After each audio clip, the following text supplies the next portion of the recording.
साथ मैं हूं अंकिता।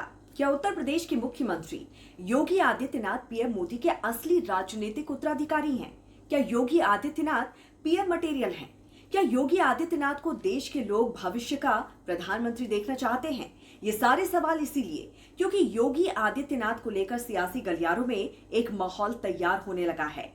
हाल ही में इंडिया टुडे ने मूड ऑफ द नेशन नाम से सर्वे किया। इस सर्वे में ये जानने की कोशिश की गई कि पीएम मोदी के बाद लोग किसे प्रधानमंत्री की कुर्सी पर बैठे देखना चाहते हैं। इस सर्वे में 27% लोगों ने केंद्रीय गृह मंत्री अमित शाह का नाम लिया तो 19% लोगों ने योगी आदित्यनाथ का नाम लिया है।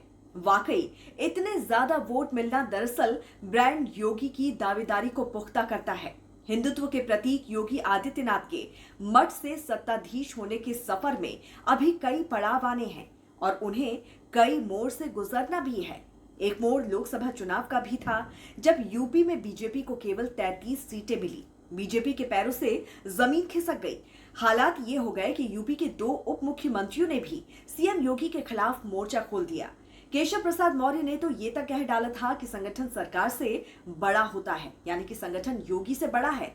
उनके ही सुर में सुर मिलाते दिखे थे डिप्टी सीएम ब्रजेश पाठक। लेकिन योगी आदित्यनाथ ने जवाब दिया कि अति आत्मविश्वास ही यूपी में ले डूबा। योगी आदित्यनाथ का ये इशारा दरअसल बीजेपी अध्यक्ष जेपी नड्डा के उस बयान की तरफ भी माना जा सकता है जिसमें उन्होंने कहा था कि बीजेपी अपने दम पर चुनाव जीतने में सक्षम है, यानी उसे आरएसएस की जरूरत नहीं। जेपी नड्डा के बयान के बाद ही आरएसएस ने अपना सामान समेट लिया था। इसके बाद यूपी में बीजेपी को बुरी तरह से हार का मुंह देखना पड़ा। बहरहाल योगी को हटाने की कोशिशें दम तोड़ गई। योगी आदित्यनाथ किसी बाजीगर की तरह अंदरूनी राजनीति के भंवर से बाहर निकले। अब योगी पहले से बहुत मजबूत होकर उभर रहे हैं। उन्हें सुनने के लिए महाराष्ट्र और झारखंड में जनता उमड़ रही है, तो यूपी में अब योगी उपचुनाव को लेकर नई अग्नि परीक्षा के लिए तैयार हैं। वो कमर कस चुके हैं क्योंकि उन्हें संघ का आशीर्वाद मिल चुका है, उन्हें अयोध्या का भी आशीर्वाद मिल चुका है। यूपी उपचुनावों के लिए जो कोर कमेटी बनाई गई है उसमें हर एक सीट के लिए 3-3 मंत्रियों को जिम्मेदारी दी गई है। इस टीम से केशव प्रसाद मौर्य और ब्रजेश पाठक को बाहर रखा गया है। दिवाली के मौके पर योगी आदित्यनाथ ने कहा, अयोध्या के नागरिकों और संतों ने जो कहा था सरकार ने वो कर दिखाया है। अब आप सभी का दायित्व है इस सम्मान को बुलंदियों तक पहुंचाना है। ये समय सोने का नहीं है, जो सोएगा वो खोएगा। हम बटेंगे तो कटेंगे। मथुरा बैठक में बोलते हुए आरएसएस के महासचिव दत्तात्रेय होसबोले ने योगी के इस नारे को बोलकर संघ की मुहर लगा दी है। बीजेपी के केंद्रीय नेतृत्व से टकराव की खबरों के बाद योगी आदित्यनाथ पर जिस तरह से संघ भरोसा जता रहा है वो गौर करने वाली बात है।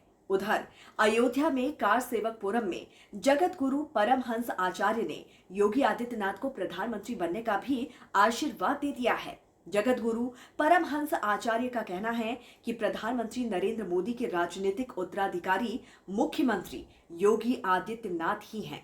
उन्होंने कहा कि योगी आदित्यनाथ ने स्वयं को देश के सबसे कुशल प्रशासक और प्रधानमंत्री नरेंद्र मोदी के योग्यतम उत्तराधिकारी के रूप में प्रस्तुत किया है। देश की जनता की मांग है कि सीएम योगी ही देश के अगले प्रधानमंत्री बने, लेकिन अगर अपने खास गद्दारी ना करे तो मुख्यमंत्री योगी आदित्यनाथ को प्रधानमंत्री बनने से कोई रोक नहीं सकता। योगी आदित्यनाथ बीजेपी के सबसे लोकप्रिय नेताओं में से एक हैं। बड़ी बात यह है कि वो संघ से नहीं आते हैं, वो राम मंदिर आंदोलन से जुड़े रहे हैं, लेकिन उनका करिश्माई राजनीतिक नेतृत्व ऐसा है कि उन्हें देश के हर हिस्से में चुनाव प्रचार के लिए बुलाया जाता है, क्योंकि योगी आदित्यनाथ हिंदुत्व का नया प्रतीक है। ब्रांड योगी देश में एक कुशल प्रशासन का पैमाना तय कर चुका है। उनकी लोकप्रियता को इस बात से ही समझा जा सकता है कि मथुरा में बंद कमरे में लगभग 45 मिनट तक योगी और आरएसएस के बड़े नेताओं के बीच बातचीत हुई।